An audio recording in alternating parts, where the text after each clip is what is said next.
Hello बच्चों, तो आज स्टार्ट करते हैं 9 क्लास के बच्चों के लिए 11.1 एक्सरसाइज। डिमांडिंग चैप्टर है, बहुत सारे बच्चे बोल रहे थे ये चैप्टर करा दो। Diameter of the base of the they रखा है कोन का डायमीटर दे रखा है, डी दे रखा है 10.5 सेंटीमीटर। स्लैंट हाइट दे रखी है 10.10 centimetre. Find the curve surface area. Curve surface area में केवल ये वाला हिस्सा दिखेगा, सामने से जो आप देख पा रहे हो ये वाला एरिया दिखेगा, सी ऐसे कहते हैं इसे। इसका फॉर्मूला पाई आर एल होता है। आर की वैल्यू लाने के लिए आप क्या करोगे, डी अपॉन में 2 करोगे। अब एरिया लिखोगे पाई 22/7। आर की वैल्यू 10.5 अपॉन में 2 कर दोगे। एल दे रखी 10 सेंटीमीटर। ये पॉइंट हटेगा, नीचे 0 आएगा, 10 से 10 चला जाएगा, 7 से इसे काट दोगे, 7 एकम 7, 3 बचेगा, 7 पंचे 35, 2 से इसे काट दोगे 11 बार में, और 11 इंटू 15 आपका आंसर आ जाएगा सेंटीमीटर की स्क्वायर में।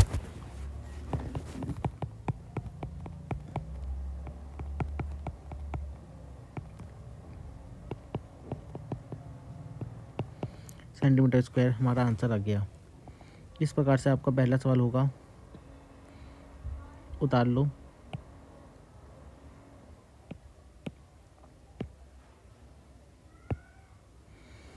दूसरा सवाल बोल रहा है find the total surface area of the cone का टोटल सरफेस एरिया बताना है। कोन का टोटल सरफेस एरिया बताना है। इफ द स्लैंट हाइट दे रखी है 11 मीटर 21 मीटर एंड बेस दे रखा है, बेस का डायमीटर दे रखा है 24 metre.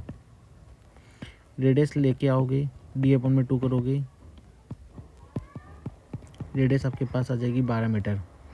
Total surface area T S A of cone जो होता है वो होता है pi R L plus are.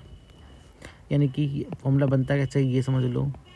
ये कोन है, यहाँ से सामने से दिखेगा, नीचे से आपको सर्कल दिखेगा, इसका होता है पाई आर एल, इसका होता है पाई आर स्क्वायर।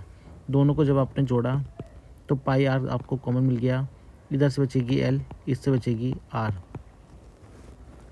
तो आपका टी एच ए का फॉर्मूला लगा दो अपना 22/7, आर की वैल्यू 12, एल है अपने पास 21 प्लस 12,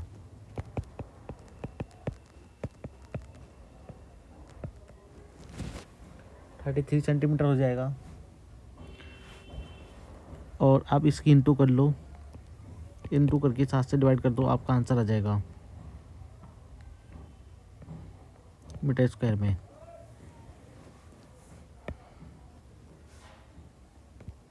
इंटू कर लेना आप लोग।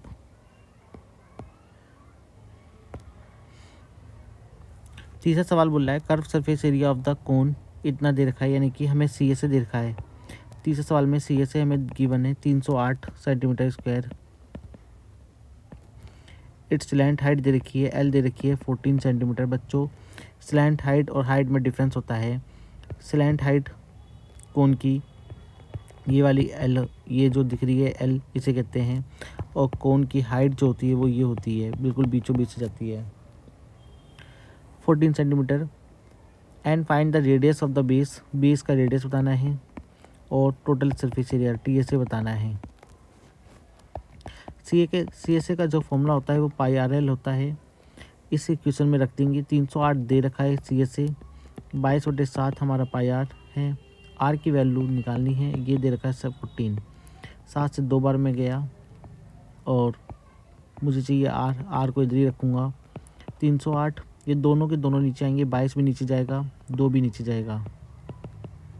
सॉल्व करते हैं इसको, 2 से काटा 15 और 4 बार में, 11 से काटेंगे, 11 दूनी 22, और ये जाएगा 11 कम 11, और 4 बचेगा 44। तो 7 वैल्यू आ गई, आर की वैल्यू 7 आ गई। टी एस ए निकालेंगे हम लोग। टी एस ए होता है pi R L plus are. पाई की वैल्यू 22/7, आर आई है 7 हमारे पास, एल हमें दे रखी थी 14 और 7, 7 से 7 गया, 22 इंटू 21, 2,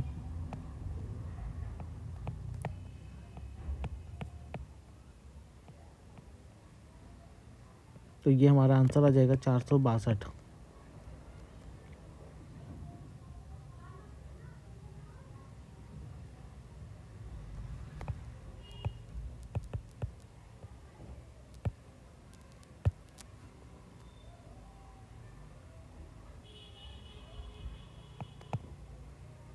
ठीक है, एक बार आंसर क्या चेक कर लेना मल्टीप्लाई। इसके बाद हमारा एक और सवाल है, एक कॉनिकल टेंट दे रखा है, कॉनिकल टेंट दे रखा है जिसकी हाइट है हमारे पास 14 सेंटीमीटर, एच है 10 मीटर एंड रेडियस है 24 metre. Find the slant height, L बोल रहा है निकालो।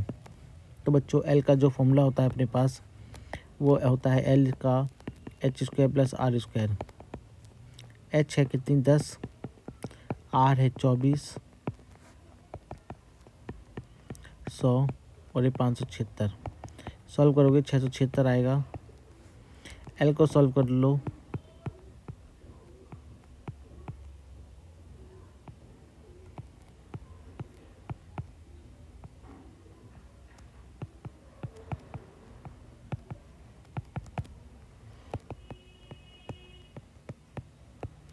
एल की वैल्यू आ गई 26 मीटर। ठीक है, cost of canvas required to make the tent, बोल रहा है कि टेंट बनाना है। याद रखना टेंट का नीचे का हिस्सा नहीं बनता, ऊपर ऊपर का बनता है, यानी कि हमें पाई आर एल बोल रहा है बनाने को बस। सरफेस एरिया निकाल लेंगे सी से।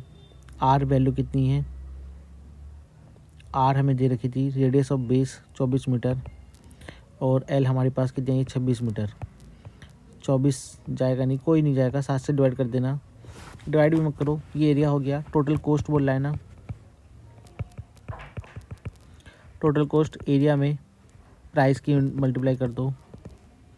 एरिया अपना 22/7, 24 और 26 आया है। इसमें 1 मीटर स्क्वायर के ले रहा है 70 रुपये, 70 से इंटू कर दो, 10 बार में गया ये। अब इंटू कर दो सबकी, आपका आंसर आ जाएगा।